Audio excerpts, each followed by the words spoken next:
The letter to the Romans has many, many things going on in it. It's an amazing masterpiece. And at the heart of the first half, in chapter 5, Paul draws together what he's been saying with a kind of a big picture summary. He's been talking about Abraham and Abraham's family and the way in which the death and resurrection of Jesus constitutes Abraham's family as a worldwide forgiven family.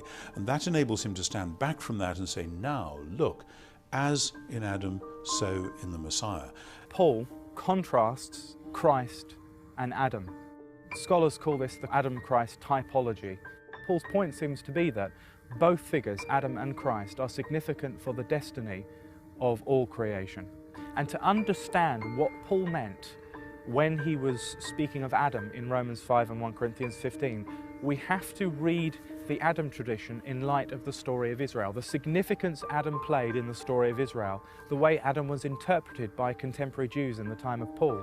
And so Paul is taking us right back to the big picture of Genesis and saying that that whole problem which started way back has now been addressed, and more than addressed. God has actually got the project of Genesis 1 and 2 back on track at last after it had been derailed. Paul is seeing Adam and Christ as representative figures. Adam is the representative, the figurehead, whatever you like to say, for humanity in general. What went wrong in Adam was rectified in Christ. And basically what I see here is Paul saying that salvation is in effect a putting right what has gone wrong with humanity.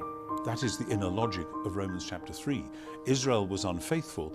Is God then going to say, okay, let's forget the idea of an Israel and do something different? No, God is committed to saving the world through Israel. What he needs is a faithful Israelite. So Romans 3:22 is precisely what you've got. God's covenant faithfulness is revealed through the faithfulness of the Messiah for the benefit of all those who believe. So Paul says, this is how the Adam problem gets dealt with.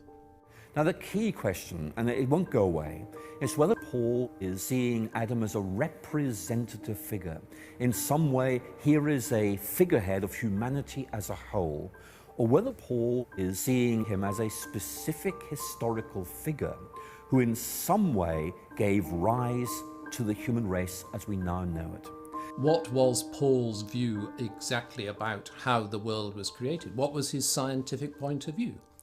Now, Paul was somebody who lived in the first century, and Paul did not understand modern science.